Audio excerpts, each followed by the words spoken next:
রিজিক না।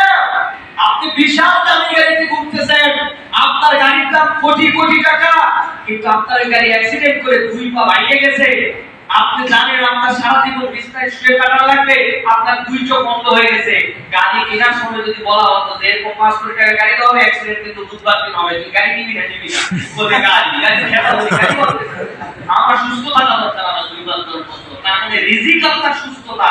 রাসূলুল্লাহ সাল্লাল্লাহু আলাইহি ওয়াসাল্লাম বলেন, আসমান থেকে তুমি কি তোমার রিজিক নামাতে চাও? আমি তোমাকে বুদ্ধি দিচ্ছি।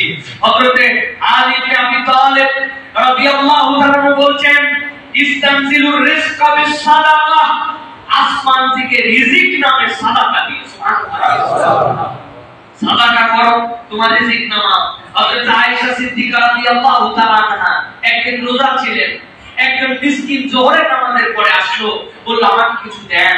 হযরত আয়েশার কাছে 2টা রুটি ছিল, ইফতার করবার জন্য রেখেছিলেন, একটা রুটি দিয়ে দিয়েছেন। সন্ধ্যার আগ দিয়া আরেকজন মিসকিন আসছে, আসা বলছে আমাকে কিছু দেন। হযরত আয়েশা সিদ্দিকা রাদিয়াল্লাহু তাআলা তার খাদেমাকে বলছেন যে রুটিটা চলে দিয়ে দাও। ওই বলছেন আপনি রোজা আছেন, আপনার এই আজকে ইফতার কি দিয়ে করবেন এটা দেওয়া যাবে না। বলছে আমি বলছি দিয়ে দাও। রোজা আছে, জোহরের পরে এক রুটি দিয়েছে, আসরের পরে এক রুটি দিয়ে দিয়েছে। হঠাৎ করে ইফতারের আগ মুহূর্তে তার বাড়িতে এসে কড়া নাড়তেছে, কড়া নাড়ার পরে দরজা খুলছেন, খোলার পরে বলছে আমরা অমুক গোত্র থেকে উম্মাতুল মুমিনিন আয়েশার কাছে হাদিয়া নিয়ে আসছি, আস্ত একটা গরুর গুনা আর রুটি, এইটা তার জন্য হাদিয়া। হযরত আয়েশা বলতেছেন তার খাদেমাকে, গুনে দেখো রুটি কয়টা আছে, কারণ আল্লাহ যেই হিসাবে সাদাকার বদৌলতে ফেরত দেওয়ার কথা মিলে কিনা দেখো। রুটি গুনে দেখছে আল্লাহ রাব্বুল আলামিন তার রিজিকটা বহুগুণ বাড়ায় তার কাছে পাঠায়। সুবহানাল্লাহ।